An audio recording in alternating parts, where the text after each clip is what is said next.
Il y a encore quelques semaines, ces cultivateurs de Belaoukloukou, district d'Andap, n'avaient pas encore ces visages réjouis. Les cultivateurs de vanille de la région Sava avaient des soucis concernant leur production, mais aujourd'hui, ils sont contents. Cette visite du président de la République a apporté une solution à leurs problèmes. Ils craignaient que nul n'achèterait leur vanille au prix de 75 000 ariars le kilo, alors que c'est leur principale source de revenus. Ils ont avoué que ce prix leur convient.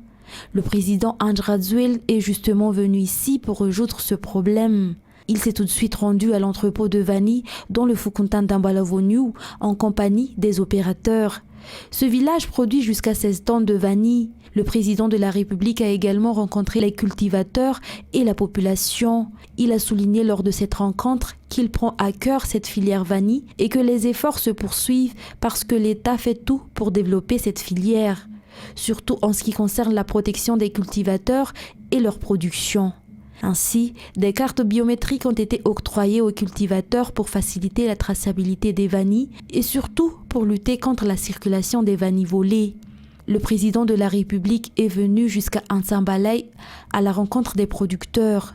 Les cultivateurs sont rassurés en voyant les opérateurs aux côtés du président de la République. La compréhension est le garant du développement de la filière vanille malagasy. L'État se soucie des opérateurs et des agriculteurs, mais les acteurs doivent s'entraider selon le numéro 1 malagasy. Dans la foulée, le président de la République a réuni les opérateurs de vanille cet après-midi à Antala pour trouver ensemble des solutions et éclairer la population sur les points qui pourraient engendrer des doutes concernant cette filière. Les auteurs des infractions au code de la route seront sanctionnés et leurs véhicules mis en fourrière. Les contrôles de ces derniers seront également renforcés. Telles ont été les mesures prises par le ministère de la Sécurité publique, étant donné les nombreuses violations du code de la route constatées dernièrement, notamment sur l'axe du bypass. Le ministre de la Sécurité publique, le commissaire général de police Rangianarson Fanmezansou, a invité les usagers à respecter les consignes des éléments de la police chargés de la circulation, surtout lors du passage des hautes personnalités étatiques. Outre le respect du code de la route, le simple respect entre chaque citoyen, sans considération de titre ou de poste, fait partie des valeurs malagasy, a-t-il rappelé.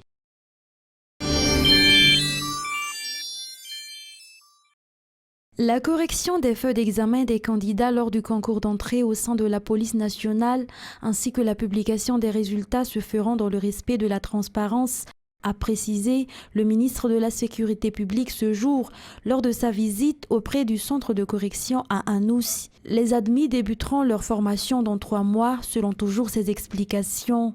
Pour rappel, 1450 parmi les 17 887 candidats intégreront l'école de la police nationale.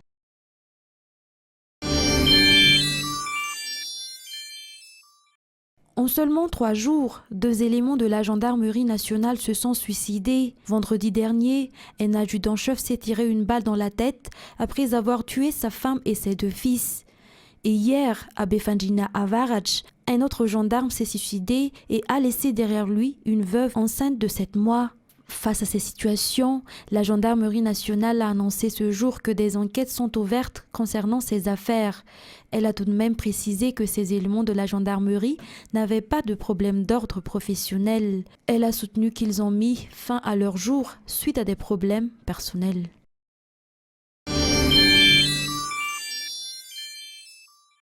« 127 nouveaux cas de Covid-19 ont été détectés à Madagascar du 16 au 22 juillet, d'après les statistiques officielles du ministère de la Santé publique. Par ailleurs, 314 personnes sont guéries de cette maladie durant cette même période, si 7 personnes présentent des formes graves. Par ailleurs, un nouveau décès a été enregistré durant la semaine de 16 au 22 juillet. Concernant la répartition, 102 nouveaux cas ont été recensés dans la région Analamang, 7 nouveaux cas dans la région Diana, 6 nouveaux cas enregistrés dans la région Ansnanan, 4 nouveaux cas enregistrés dans la région Sofia, 3 nouveaux cas dans la région Otmatiach, 2 nouveaux cas dans la région Vaknakarach, un nouveau cas dans chacune des régions Analanzrouf, Anos et Bouin.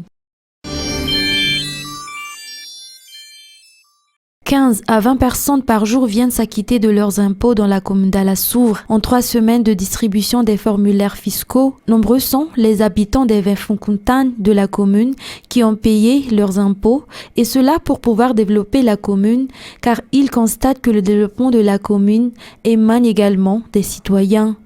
Les impôts perçus par la municipalité d'Alassour en 2021 étaient d'environ 100 millions d'ariars, ce qui est estimé à 30%. L'objectif est d'augmenter ce taux de 45% cette année, explique le maire Jimmy Ranjiansou. Par ailleurs, la commune effectuera bientôt des tournées de sensibilisation dans les Fonkontane. Les 4 équipes finalistes de la zone A et de la zone B se sont affrontées pour la compétition dénommée Poule des As. Les demi-finales ont eu lieu hier au stade d'Ansamassen.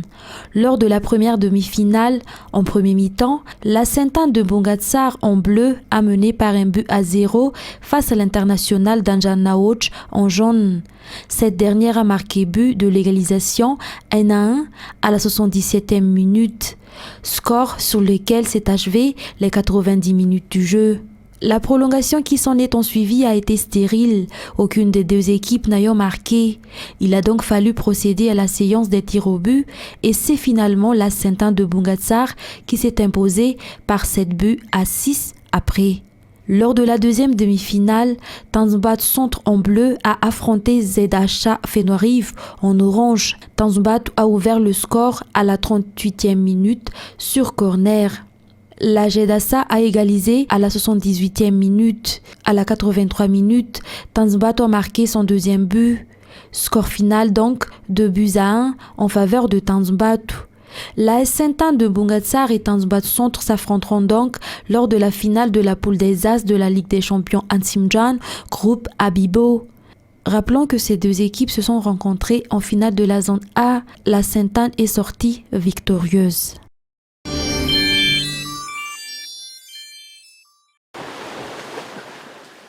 Depuis le rivage du Dniepr, on peut apercevoir les 6 réacteurs de la plus grande centrale nucléaire d'Europe aux mains des Russes depuis début mars. De notre côté du fleuve, la ville de Nikopol est régulièrement la cible d'attaques ces derniers jours. D'où viennent les bombardements russes, les habitants n'ont aucun doute.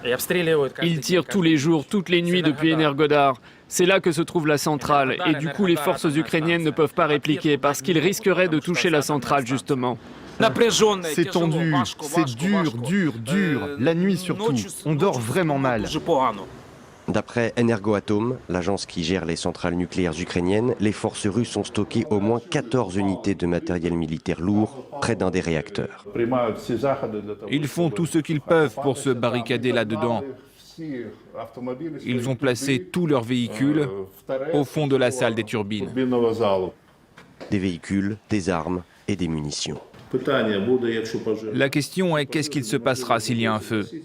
Il sera impossible de l'éteindre parce que leurs véhicules bloquent l'accès aux pompiers. Une situation d'autant plus préoccupante qu'il y a régulièrement des combats à l'arme à feu près de la centrale à Energodar. La semaine dernière, 3 militaires russes ont perdu la vie et 12 autres ont été blessés. Des informations rapportées par le maire de la ville en exil. Je ne peux pas écarter l'hypothèse qu'il s'agissait d'opérations des forces ukrainiennes, mais il faut savoir qu'il y a aussi une compétition interne parmi les occupants pour rester dans la centrale. Donc ils se battent aussi entre eux. Et en fait, ils se servent de ça pour justifier leur présence en disant « Regardez, il y a des résistants, donc il faut bien qu'on reste là pour réduire la menace ». Moscou accuse les forces ukrainiennes de se livrer à des activités militaires sur la centrale qui pourraient mener, je cite, à une catastrophe nucléaire pour toute l'Europe. Un moyen de faire porter la responsabilité du risque sur Kiev et de justifier ainsi le renforcement de la présence militaire russe sur place. C'est le début d'une offensive diplomatique sur fond de crise alimentaire majeure pour Sergueï Lavrov. En visite au Caire, le chef de la diplomatie russe s'est voulu rassurant alors que la plupart des capitales arabes dépendent des céréales ou des armes russes. Toutes s'inquiètent des conséquences du conflit russo-ukrainien. Nous avons confirmé l'engagement des exportateurs de céréales russes à respecter toutes leurs obligations. Nos collègues occidentaux, qui prennent très à cœur la situation actuelle, doivent lever les obstacles qu'ils ont eux-mêmes créés. Depuis le début de la guerre en Ukraine fin février, l'inquiétude grandit sur le continent et notamment en Égypte. Le pays arabe, premier importateur mondial de blé, achète 80% de son blé à la Russie et à l'Ukraine. L'Afrique tout entière, elle, importe 40% de son stock depuis les deux pays. L'Égypte a certainement été affectée par cette crise en termes de sécurité alimentaire et énergétique. L'inflation qui a affecté les économies internationales et la coupure des chaînes d'approvisionnement sont autant de choses sur lesquelles nous devons travailler pour les éviter. Cette rencontre marque le début d'une tournée de plusieurs jours. Après l'Égypte, Sergueï Lavrov se rendra en Éthiopie, en Ouganda et en République démocratique du Congo. L'occasion de discuter aussi de l'accord signé vendredi entre Moscou et Kiev qui devrait permettre d'exporter 20 à 25 millions de tonnes de céréales bloquées en Ukraine et réduire le risque d'une crise alimentaire mondiale. Mais les frappes de missiles russes sur le port d'Odessa ce samedi ont jeté un nouveau doute sur leur mise en œuvre.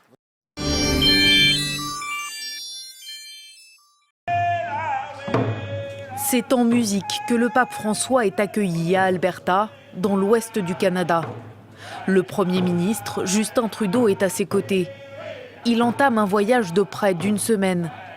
Au programme notamment, des rencontres avec les représentants des Premières Nations, des Métis et des Inuits, les 3 groupes autochtones reconnus au Canada. Le souverain pontife devrait leur présenter les excuses de l'Église pour le scandale des pensionnats. C'est ce que j'ai dit à l'époque. Soyons audacieux et demandons à sa sainteté au pape de venir au Canada. Car c'est ce dont les survivants ont besoin afin de guérir leur traumatisme. De la fin du 19e siècle et jusqu'aux années 90, environ 150 000 enfants autochtones ont été arrachés à leurs familles et placés de force dans ces pensionnats. Là-bas, tous ont vécu de l'assimilation forcée et certains ont été victimes d'abus sexuels. Des milliers d'enfants seraient morts de maladies, de malnutrition ou de négligence. Ces excuses paraissent donc insuffisantes pour certaines communautés. On souffre beaucoup l'effet intergénérationnel, les traumatismes. Alors je sens beaucoup d'émotions, mais c'est surtout aux survivants. Je pense que c'est eux qui ont besoin d'être entendus. C'est pas le pape. On s'en fout, on sait qu'est-ce qu'il va dire. Durant l'été 2021, plus de 1300 sépultures d'enfants autochtones sont découvertes sur les lieux d'anciens pensionnats. Le scandale est ravivé. Et quelques mois plus tard, pour la première fois, le pape François demande pardon aux autochtones. Des excuses qu'il devrait à présent renouveler sur les lieux du drame.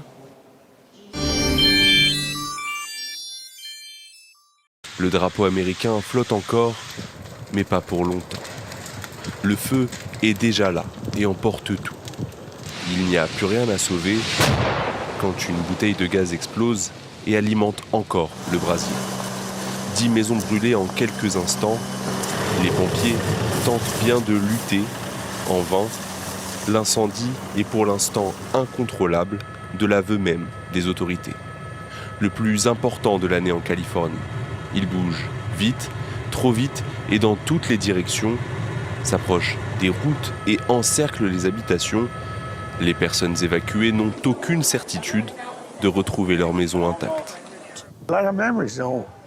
J'ai beaucoup de souvenirs chez moi. Ma famille a grandi là-bas, mes enfants. C'est juste triste. On m'a prévenu il y a 15-20 minutes. Depuis 16 heures, on n'a plus d'électricité. Le feu arrive sur nous de plus en plus vite. L'état d'urgence a été décrété. Les pompiers mobilisés tentent d'allumer des contre-feux. Des habitants essayent aussi de leur venir en aide. Je vais continuer jusqu'à ce qu'il n'ait plus besoin de nous. Cet incendie est d'autant plus inquiétant qu'il a créé un phénomène météo rare et dangereux. Cette colonne de fumée, sorte de tornade brûlante qui entretient le feu et gêne les moyens aériens. Cette fumée perturbe nos avions et la sécurité des pilotes est notre priorité. À cause notamment de la sécheresse exceptionnelle et des températures records, les autorités estiment qu'il faudra au moins une semaine pour contenir le brasier.